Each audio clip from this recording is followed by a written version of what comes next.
শরীরের সমস্ত রোগ সমস্ত কিছু দূর হয়ে যাবে ইনশাআল্লাহুল আজিজ, এবং রোগ প্রতিরোধ ক্ষমতা সৃষ্টি হবে এই মধুর মাধ্যমে।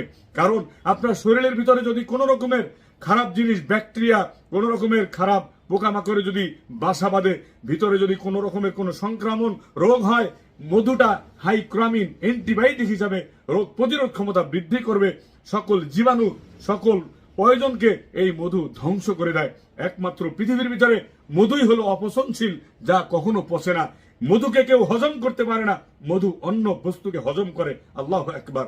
এজন্য আল্লাহ তাআলা বলছে, বান্দাকে আমি সৃষ্টি করেছি, মানুষ আমি সৃষ্টি করেছি, এবং এই মানুষের সকল নিয়ামত, সকল প্রয়োজনকে আমি আল্লাহ তাআলা মিটিয়ে সকল ধরনের নিয়ামত দুনিয়ার জমিনে দান করেছি।